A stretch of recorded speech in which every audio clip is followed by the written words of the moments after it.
Look at that sea running. Whoa! Look at that sea.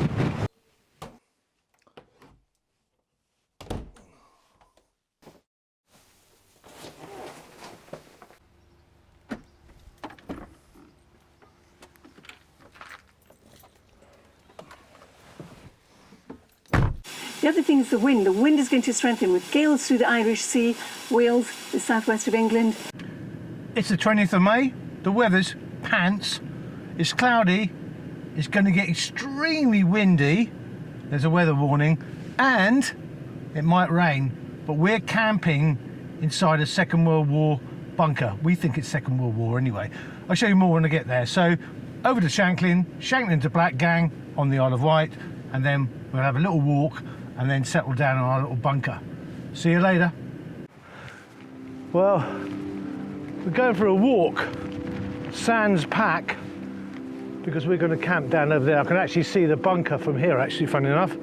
We decided just to walk without our packs, go back to the car, pick up our bags, and do the short walk down to the bunker. I know on this camera you won't be able to see it, but basically that's the Needles, very much in mist. I have got a wind muff on my microphone, but you might be able to still hear the wind. It's starting to gust about 30 miles an hour, 40 miles an hour.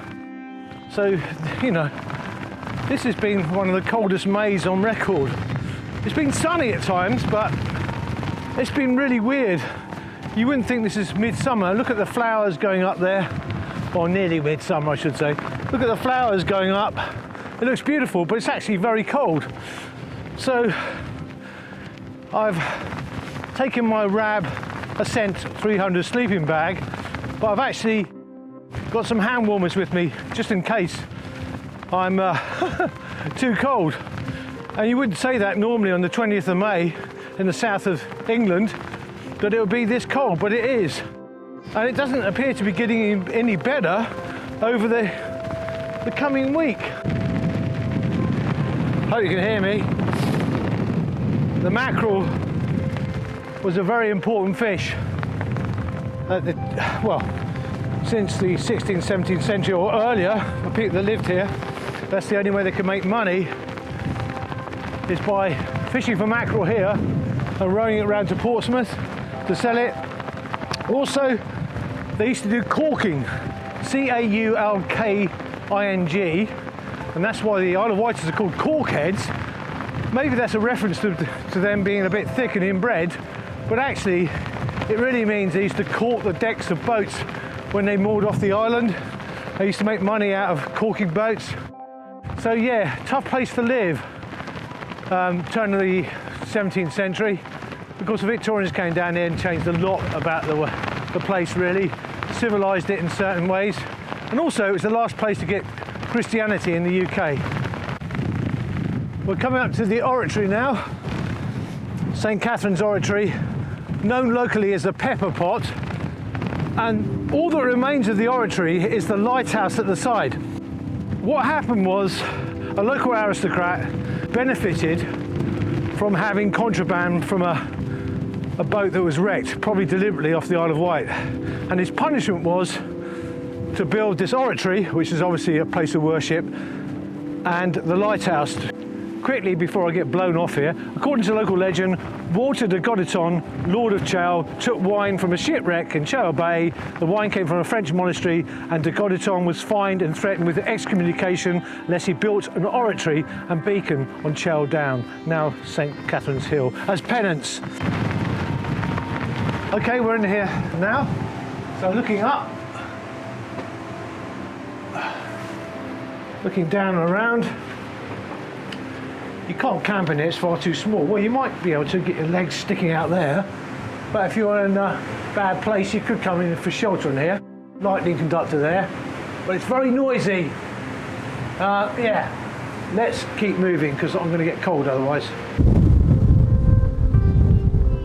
Well, this is Hoy Monument, in commemoration of the visit of His Imperial Majesty Alexander, the Emperor of all the Russias, to Great Britain in the year 1814.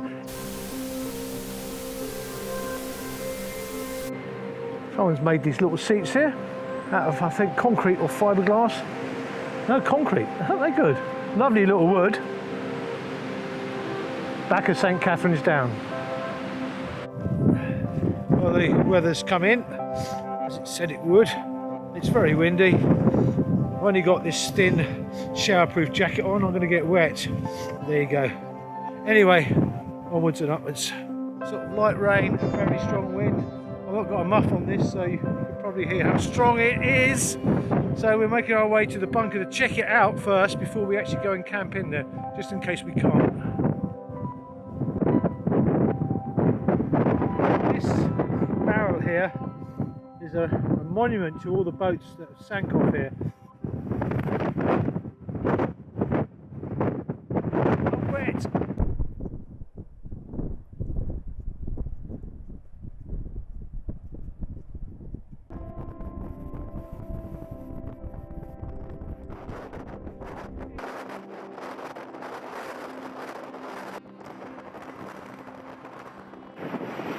Well, the wind's still blowing. I'm sorry about the wind noise.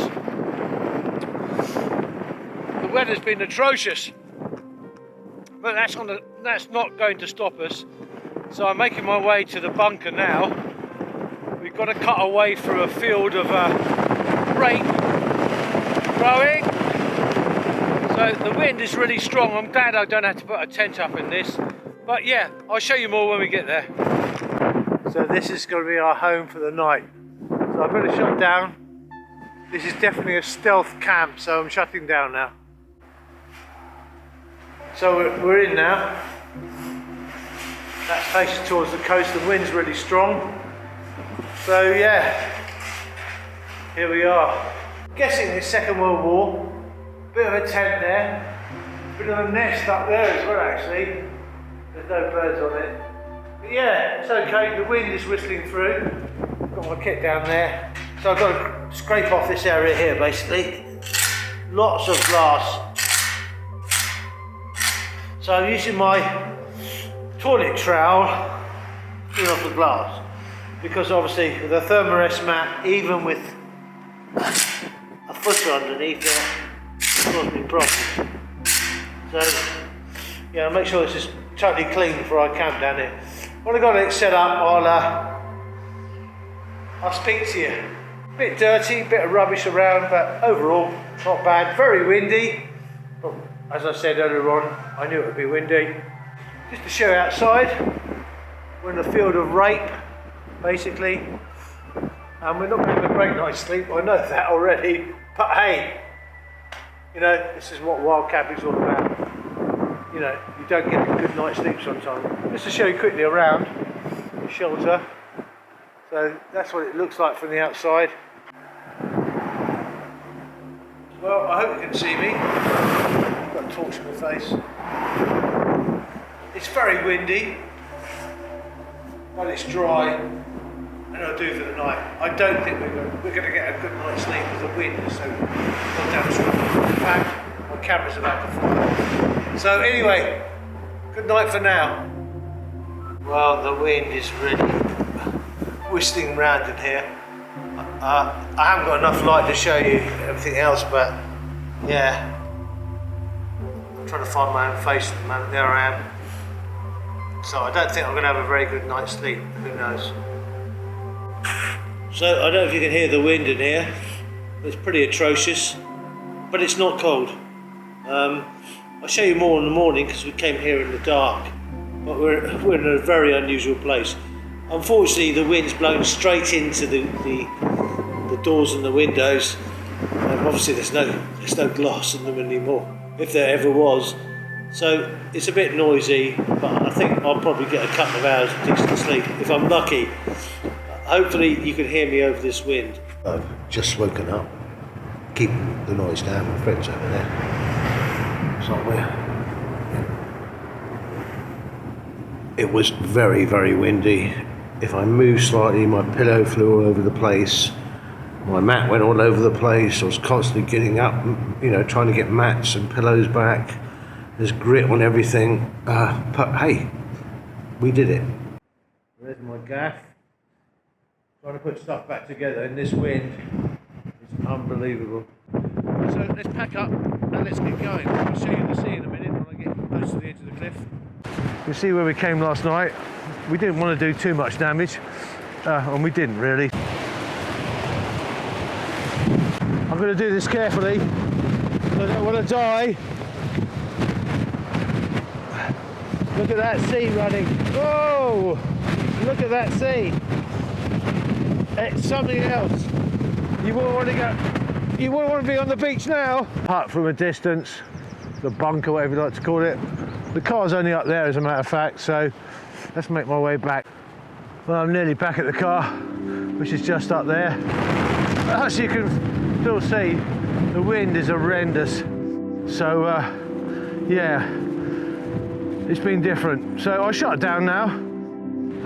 Don't need to film anymore. But it's always an experience. But I'm still eating grit from a couple of hours ago in my mouth. There's grit everywhere, and as you can hear, I have got a muff on, but on my microphone, but it's still bloody noisy.